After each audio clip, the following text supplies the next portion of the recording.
বন্ধুরা, good morning. তোমরা সবাই কী করছো, কেমন আছো? আশা করি খুব ভালো আছো। সে এখনো দাঁতই মাজিনি, ও ভাইয়ের কাছে বসে আছে।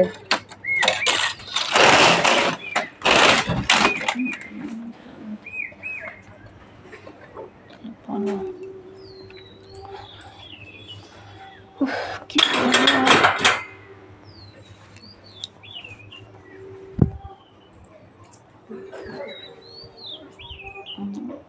রান্না করতে হবে।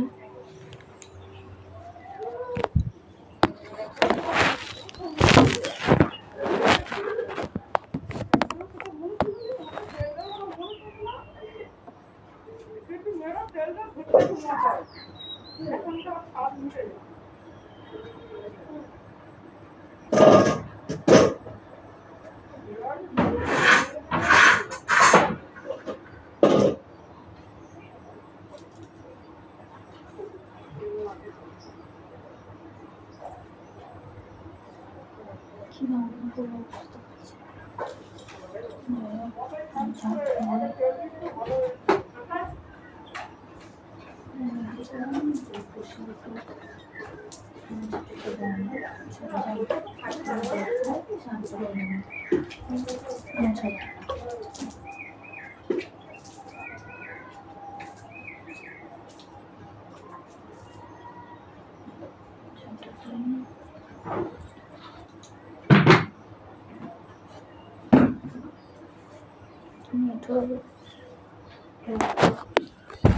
একটু থালা বাসন রাখি না, রাতে খাওয়া দাওয়ার পরে মেজে নিই। কারণ আমার শ্বশুরমশাই খেতে একটু দেরি করেছে বলে ওনার থালাটা মাজা হয়নি। কালকে আমার শরীরটাও খারাপ লাগছিল, তারপরে ছেলেকে খাওয়াচ্ছিলাম, তো আর মাজা হয়নি। দুটো থালা আছে শাশুড়ি মার, শাশুড়ি ওটা পরে মেজে নেব। রাতে জানোই তোমরা জল খাওয়ার সমস্যা, তো সেটা হবে না। সকালবেলা আর এখানে মাজা যায় না, পুকুরেই যেতে হবে। কলে মাজা দিতে পারবো না, মাঝে বেলার দিকে পুকুরে নিয়ে চলে যাবো, এখানে আর হবে না।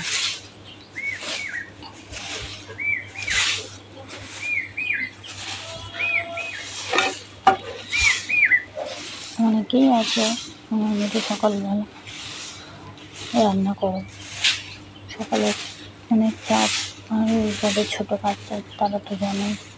আগে সমস্যা হতো না, জানো, মা যেখানে থাকতো, মানে আমি কলকাতায় যেখানে থাকতাম, মা আমাদের পাশের বাড়িতে থাকতো, অসুবিধা হতো না। মায়ের কাছে দিয়ে রান্না করতাম সমস্ত কাজ। মা চলে আসতে প্রায় দিন বলতাম যে আমাদের বাড়ি একটু থেকে যাও, আর যেতে হবে না, বাড়িতে রান্না করতে হবে না, সেটাই আমি থাকতো। প্রায় কলস আমার সাথেই ছিল, তখন তো সবই হয়েছে ভাবে খুব ছোট্ট, সেহেতু দেখি উনুনটা আমরা নেতা দিয়ে রাতে গ্যাসটা শুনুন সব নেতা দিয়ে মুছে টুছে রেখে দিই, কিন্তু তবু সকালবেলা বাসি জিনিস ঠিক একবার নেতা দিয়ে তারপর রান্না বসাতে হয়। রাতেরবেলা দেখছো হাঁড়ি টাড়ি সব পিছনে মেজে বসে রাখি, নাহলে খুব অসুবিধা হয়ে যায়। সকালে তাতেই রান্না বসাতে হয়, তো সেহেতু হয় না।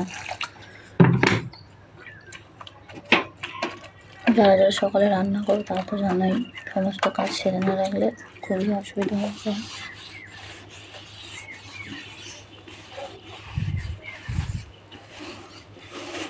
প্লাস্টিক আছে, এগুলো দিয়ে কাটতে ধরে দেবো, তাড়াতাড়ি ধরে যাবে।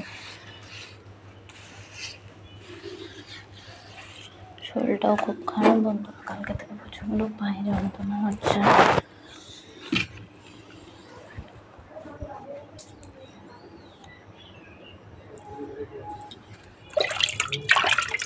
নিচ থেকে একটু জল নিয়ে আসি, পরে আবার কথা হবে।